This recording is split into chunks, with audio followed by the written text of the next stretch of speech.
Bon, moi, je vais commencer. Euh, Déjà, voilà, jouer une finale de H-Cup dans un stade un peu mythique irlandais. Moi, j'ai eu la chance d'y jouer aussi un match. Bon, pas une finale parce que voilà, mais il n'était pas plein. Et voilà, je voulais voir le ressenti qu'il y a quand on rentre dans un stade qui est comble pour une finale de H-Cup. Ça doit être quelque chose quand même d'assez, d'assez excitant quand même, non? C'est sûr, on arrive déjà là, quand tu arrives avec le bus, bon, tu vois tous les supporters, les Clermontois, les Toulonnais.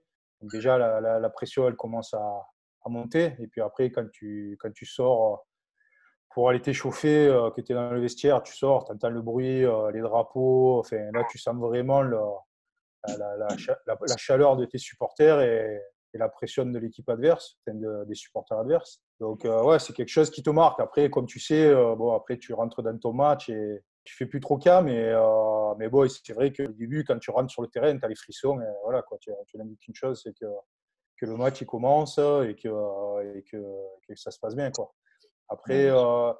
c'était compliqué au départ. Il y avait une petite polémique parce que bon, c'était deux clubs français qui jouaient en Irlande.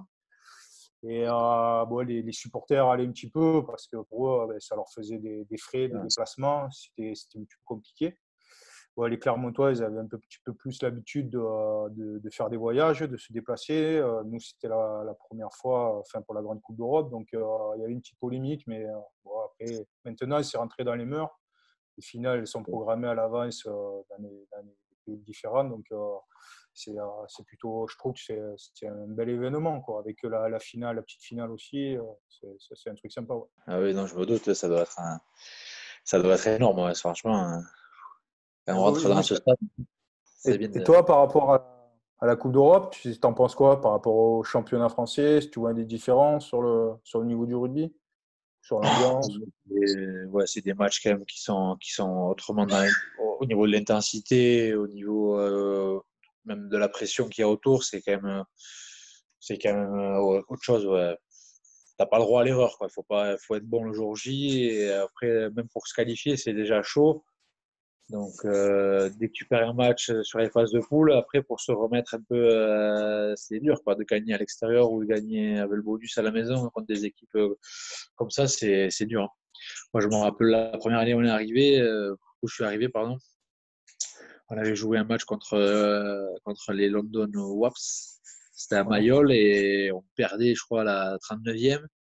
Et Drew Mitchell, il marque à la 42 ou 43e un essai. Et ça avait été un Ouais, match, ouf, ouais, ça ça avait été se un joue à match rien. impressionnant. Ouais, c'est des matchs qui se jouent à rien. Après, c'est des matchs quand même où on sent vraiment que l'intensité, elle est autre, quoi. Enfin, c'est, Plus de vitesse. tu sors du match, là, t'es un peu plus là. Après, c'est des super matchs à jouer, parce que c'est voilà, c'est Ouais. c'est ça qu'on recherche aussi. Mais c'est vrai que c'est pas pareil que le top 14. Le top 14, c'est quand même un peu plus moins, ça Oui. va moins vite, mais il y a des phases qui sont plus dures en top 14 qu'en Coupe d'Europe, quoi. Mais au niveau du déplacement et tout, c'est vrai que je trouve qu'à la Coupe d'Europe, quand même, c'est quelque chose qui est vraiment très exigeant. Ouais, C'est ça, ouais. Déjà, l'arbitrage est différent aussi. ouais déjà, Donc, ouais. la conquête, elle n'est pas arbitrée pareil. Et puis, bon, c'est les meilleurs clubs de leur championnat. Donc, bon, c'est vraiment une élite. Et Ouais, bien sûr. ça se rapproche du niveau international. Bon, comme tu dis, les matchs, si tu en perds un, tu n'es pas éliminé, mais c'est Ouais. compliqué. Donc, il y a pas beaucoup de matchs, mais c'est très intense. Donc, et puis nous, là, on avait beaucoup d'anglo-saxons à l'époque. Et c'est vrai que les joueurs, ils étaient vraiment friands de la Coupe d'Europe. Puisque Ouais. eux, ils avaient une visibilité dans leur pays. C'était retransmis dans le monde entier. Donc, pour eux, on voyait que quand il y avait la Coupe d'Europe, en plus, Ouais, ils jouaient contre des gens qu'on connaissait. On voyait que c'est ouais, vraiment ça, le. c'est dans une autre dimension, ouais, c'est sûr. Ouais, Ouais, ouais, c'est c'est vrai. sûr. Avec Toulon, on avait joué contre un match préparation. On avait joué contre les Brumbies. C'était pas mal. Ça change, quoi. Ouais, C'est ça notre change. chance, c'est notre rugby. Ouais. C'est à mettre en D'ailleurs, place. c'est un fervent partisan de qui là, enfin, c'est un fervent partisan de ce championnat. Je vais te parler de lui un peu. Voilà, lors du match, moi, si je me souviens, parce que ça fait un petit moment déjà, hein, mine de rien, mais je crois que ça avait été chaud. Je crois que la première mi-temps, c'était très serré. Est-ce que Bernard, il a mis un petit coup de sang hein, pour bien vous mobiliser à la mi-temps? Honnêtement, je ne me rappelle pas trop. Mais je sais que parce que j'étais mort. Et en plus, j'avais joué 15 jours avant, on avait fait la demi contre les Saracens. Je m'étais pété le biceps. Donc, j'avais joué, mais donc je m'étais strappé. Enfin, pendant à la mi-temps, je me faisais soigner. Mais j'ai revu un petit peu des images là, et on voyait qu'il nous faisait une focus sur la défense. Parce que clairement, ils étaient très dangereux en attaque. Je crois que c'était la meilleure attaque de la Coupe d'Europe et du championnat français. Il y avait des mecs comme Nalaga, Sissivatu, et voilà, ils nous avaient vraiment mobilisés sur la défense. Et puis après, Bernard, voilà, son dada, c'était la discipline. La discipline, il ne fallait pas donner de points à l'adversaire. Donc chaque fois, on savait que s'il y avait des mecs à la mi-temps, à la première mi-temps, qui avaient fait des fautes un peu bêtes, quoi, il savait qu'il allait passer un À mauvais la moment. moulinette. Donc, ouais, ouais, ouais. Donc, non, mais après, il savait nous remobiliser. Il maîtrisait. C'était un grand entraîneur. Hein, à Toulon, Ouais, on a gagné un match avec lui. Et il savait nous remobiliser sur des choses assez simples. Bon, après, on connaît son enthousiasme et son envie. Donc, comme tu dis, ouais, son dada, c'était vraiment la discipline. Et euh, dès que tu faisais une faute un peu bête, tu savais que soit le lundi, soit à la mi-temps, c'était euh, la moulinette. Donc, quand tu sais que tu n'as rien fait, qu'est-ce que c'est qu'il en ouais, chope à côté, tu rigoles, mais quand il te tombe dessus, tu rigoles plus, c'est par ça, ouais. contre. Ouais, du coup, c'était un match assez serré. Vous êtes dominé en début de deuxième mi-temps. Voilà, il y a l'essai après de Dillon vers la 60e, si je me rappelle encore. Je sais que c'est lui qui marque, mais à combien Ouais. de la match, je ne sais pas. Voilà, est-ce que vous avez tremblé un peu ou ça vous a déclenché quoi l'essai de Dillon? Vous êtes dit, bon là, ça y est, c'est pour nous ou jusqu'à là, vous n'étiez pas bien quoi. La première mi-temps, bon, disons que c'était vraiment équilibré. Il y avait pas, même si on a vu, enfin, j'ai revu là dernièrement, même si on a eu un essai, ils avaient eu un essai refusé, donc bon, c'était assez équilibré. Après, c'est vrai que début de seconde mi-temps, on prend ces deux essais, qui mentalement, ça nous fait quand même du mal. Et après, je pense que voilà, on revient, on remet 3 points, on fait un beau ballon porté, ça nous remet un petit peu en confiance. On n'est plus qu'à 9 points. Et puis Bernard, il fait le coaching, ça amène ça amène de la fraîcheur. Et là, on marque cet essai avec Juan qui prend ce ballon, qui la donne de suite à Delon. Delon, il va au bout. Et là, on a vu que les Clermontois, ils avaient déjà perdu pas mal de finales, ils avaient beaucoup de pression. Chaque année, on leur dit les finales ou les perdez. Donc, on a vu que mentalement, ils étaient un peu touchés. Et après, par contre, ils ont mis leur bateau. Donc, voilà, moi, j'étais sorti, mais je sentais que, bon, on était sûr de Ça nous. montait. Mais Sûr. voilà, ce qu'on avait peur, c'était de l'arbitre, il nous mette 3 points, une pénalité, il siffle la pénalité qui fasse la Ouais. différence, quoi. C'est ça vraiment qu'on avait peur. Donc, on résistait, on attendait qu'il lâche un ballon. On a été héroïque en défense. Hein. Je te disais, mais comme Basta, Mazoé, Fernandez Aubé, Carleman, il avait fait, je crois, 24 plaquages, je crois. On n'avait pas de possession, on faisait que subir, mais on attendait qu'il lâche les ballons pour les punir. Et on n'a pas craqué. Ça montrait que mentalement, malgré ce qu'on disait, parce qu'à l'époque, c'est vrai, on disait il y a des stars, tout, des stars. Ouais. On avait montré qu'on avait quand même un collectif, une grosse détermination, de l'envie, une bande de copains, comme on disait. Et à la fin, ça nous avait souri. Donc, on était comme des fous. Hein. On était comme des fous. On a couru de partout. On a sauté.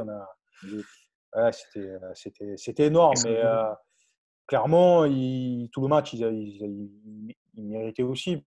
Parce qu'ils avaient dominé toute la saison. Ils avaient gagné tous les matchs de Coupe d'Europe. Ils avaient gagné au Leinster. Enfin, ils Ouais, survolaient la compétition. Donc, nous, on n'était pas favoris.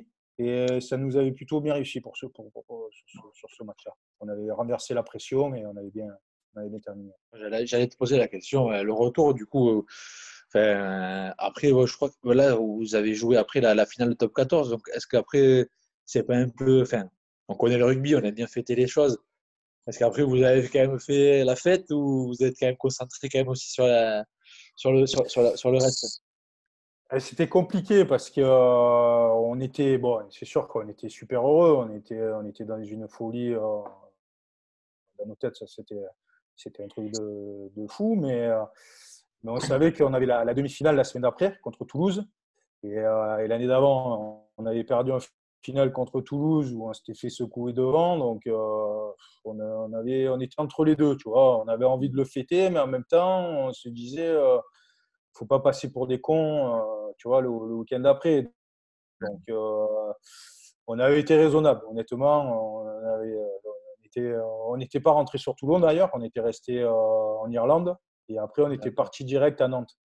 Bon, on avait fait un petit peu la fête en Irlande, mais on avait été Ouais. raisonnable. Ça aurait été le dernier match, je pense que là, ouais, ça aurait été sympa, mais bon, on avait quand même notre saison n'était pas finie, on avait encore Ouais, bien sûr, ouais, c'est des toujours gros compliqué, ça. objectifs, donc ouais, on était dans la maîtrise quand même. Demi-finale, Ouais, c'est quand même c'est des matchs, enfin, c'est des gros matchs aussi. Donc, bon, tu peux pas te permettre de faire une semaine non. d'écart, n'importe quoi. Donc, voilà, Et c'est non, pas un en peu fou. plus, on avait des joueurs, on avait plutôt des joueurs assez âgés, beaucoup d'expérience, donc on savait que si on récupérait moins vite que les autres, hein, donc on avait été vraiment raisonnable parce qu'on savait que sinon on aurait explosé. D'ailleurs, après on fait la finale contre Castres et là on avait payé, hein. Tous Ouais, les ouais. 3-4 gros matchs d'affilée, ça avait été dur, quoi. Et toi, c'est quoi ton plus beau souvenir de l'RCT? C'est cette finale, je pense? Ouais, c'est ça, parce que on avait déjà perdu, je crois, une finale de challenge contre Cardiff la première année. La deuxième année, on perd encore la finale contre Biarritz, un challenge, et on perd une finale contre Toulouse. Donc, on faisait 3 finales perdues.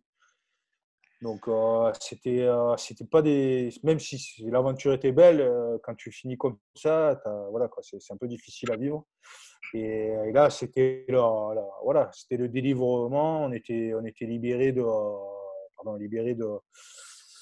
voilà, de pouvoir enfin gagner, gagner quelque chose parce qu'on estimait qu'on le méritait. Le groupe travaillait dur, la vie, le club, tout le monde l'attendait. Donc voilà, c'était une délivrance, quoi.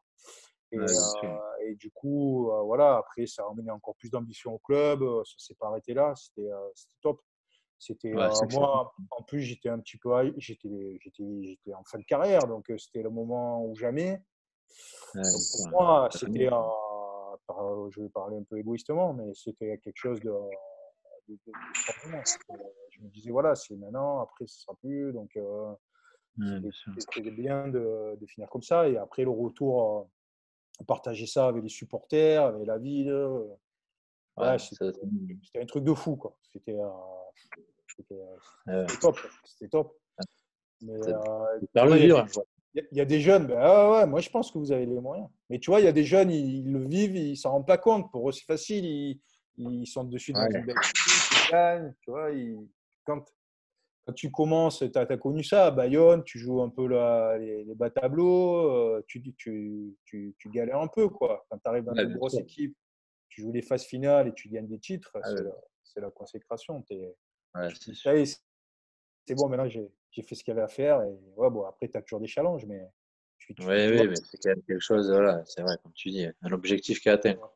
Et Ouais, ouais. après, avec Tolo, ça se passe bien là au club? Ouais, non, franchement, oui, avec les trois, avec Tolo, Bastien Souris et moi, franchement, on s'entend bien, on n'est pas Ouais, dans une vous avez une bonne. concurrence, Ouais, c'est un peu normal. malsaine, comme il peut avoir des fois, mais franchement, voilà, on s'entend bien, on communique, on échange. Ouais, c'est top, franchement. Bon, après, c'est un peu l'image de notre groupe, on est quand même assez pas mal de jeunes, enfin, c'est un groupe jeune, désolé. C'est un groupe jeune, et franchement, ouais, on s'entend Ouais, bien vraiment. de l'extérieur, ouais, ça a l'air de bien vivre. Ouais. Ça, c'est comme Non, moi. franchement, oui, c'est cool, franchement, c'est cool. Par rapport si on revient au rugby, par rapport à l'évolution, toi qui as connu, bah, ça fait un moment maintenant que tu joues, même si tu es jeune, qu'est-ce que tu en penses par rapport au poste de talonneur, cette évolution? C'est vrai que ouais, ça fait un petit moment que je joue, c'est vrai. Ouais, voilà, après, je pense que c'est un peu l'évolution du rugby qui demande ça. Enfin, je trouve que le poste maintenant il évolue beaucoup. On demande de plus en plus de choses à faire aux joueurs. Bon, pas que pour mon poste. Voilà, comme tu disais Ouais, tout à en l'heure, général. Karim Amman, il était pilier et il faisait presque le boulot de troisième ligne. Mais bon, tu vois, déjà, ça c'était il y a 4-5 ans déjà en arrière. Donc je pense qu'aujourd'hui, on est encore dans cette optique à pousser les joueurs à donner encore plus. Et on demande encore plus. Après, moi, je trouve qu'à notre poste, c'est quand même un poste important. Enfin, voilà, au niveau du paquet d'avant, c'est quand même quelque chose. Bon, je pense que toi, t'étais, tu devais être déjà de combat un peu et tu vois de sentir que tes mecs ils sont là avec toi et je trouve que ça c'est Bien sûr. important quoi. Et la mêlée, Et qu'est-ce que t'en penses alors d'aujourd'hui? Enfin, toi, t'as tout connu, t'as changé, t'as eu tous les changements. Donc, moi, j'ai un peu connu l'impact, mais bon, j'ai pas fait beaucoup de mêlées, mais c'est vrai que c'était quand même quelque chose. Hein. En fait, là, je regardais, si tu fais le bilan, il n'y avait pas tant de milliers que ça qui s'écroulaient. Hein. C'était, Ouais, on avait l'habitude, on se lançait, on arrivait à avoir une stabilité. Là où ça m'a vraiment emmerdé, c'est quand il y avait les quatre commandements. Et là, je trouvais que c'était long. Il fallait, là, j'ai trouvé ça compliqué. Chaque fois, on prenait des bras cassés parce qu'on voulait rentrer enfin, on n'arrivait pas à garder ces quatre temps. Donc, ça, après, chaque fois, il refaisait les mêlées, on perdait un temps de folie. Donc, ça, il avait arrêté. Et après, bon, avant, il y a eu la Coupe du Monde où là, ils ont changé les règles. ouais. Bah, j'ai trouvé que personne vraiment le respectait, quoi, de vraiment de pas se mettre en pression avant. Non, je te l'assure que non. Ouais, donc c'était dommage parce qu'on avait travaillé pour être vraiment dans la règle et finalement, ça a retourné contre nous. Mais je sais pas, toi qui es dedans, qu'est-ce que t'en penses, toi? Non, ouais, c'est vrai. Moi, j'ai connu un peu l'impact. C'est vrai que bon, là, c'était quand même. Il fallait être bien pris parce Ouais, que ça claquait quand même. Et après, c'est vrai que ouais, ils ont voulu mettre des règles un peu. Comme tu dis, là, nous, la dernière règle, enfin, moi qui joue talon, toi qui joues talon, enfin, l'espace qu'il y a, il n'y a plus. On retient tout avec la tête parce que les mecs ils sont déjà liés prêts à être à rentrer. Donc je trouve que c'est encore plus, enfin, c'est plus compliqué pour nous de tout retenir avec le coup. ouais, Donc je sais pas, après je sais qu'ils veulent pas trop, là, ils n'arbitrent plus trop la mêlée non plus. Enfin, faut pas trop qu'ils dénaturent parce que c'est quand même quelque chose assez ancré dans le rugby, dans le rugby, quoi, parce que c'est quand bien même, sûr. voilà, c'est quand même quelque chose, vraiment une épreuve de force parce que faire des mêlées, Ouais, pour c'est les dur. premières lignes, c'est quand même assez éprouvant. Hein. Ouais, Quand après il ouais, faut courir comme des lapins, c'est vrai que c'est compliqué. Ouais. Non, mais je trouve qu'après c'est un secteur moi aussi que j'affectionne aussi. Voilà, après, bon. J'affectionne quand j'avance, quand je charge, ouais, ouais. c'est quand même Ouais, tous pareil. assez compliqué. Ouais, ouais. Non, mais c'est un secteur que j'aime bien travailler et tout. Je trouve que c'est important. Ça apporte quand même une cohésion parce qu'il faut être tout seul, tu n'arrives pas. Donc il faut vraiment être voilà, tous Ouais, soudés. Et ouais, je non. trouve que c'est important. Ouais, merci Anthony. Bah, déjà, je te remercie d'avoir eu cet échange. J'espère qu'on se reverra un de ces quatre et qu'on se croisera, qu'on pourra discuter aussi de vive voix. Et puis pour les supporters, ben, leur dire que ben, je sais qu'ils sont déçus par rapport à cette saison, mais qu'il y a des belles choses qui vont arriver pour eux, pour l'équipe de Toulon, qui me croiseront sûrement. J'irai voir sûrement les matchs à la maison, à Toulon, et puis plutôt les remercier de tout le support, l'ambiance qu'ils ont mis au stade et tout ce qu'ils ont mis derrière nous pour qu'on arrive à ça, qu'on a pris beaucoup de plaisir. J'espère qu'on leur a donné et qu'ils continuent à en donner et encourager l'équipe qui est en ce moment, qui fait de belles choses et qu'on se régale. Et voilà, quoi. Merci pour tout et bonne chance pour tout.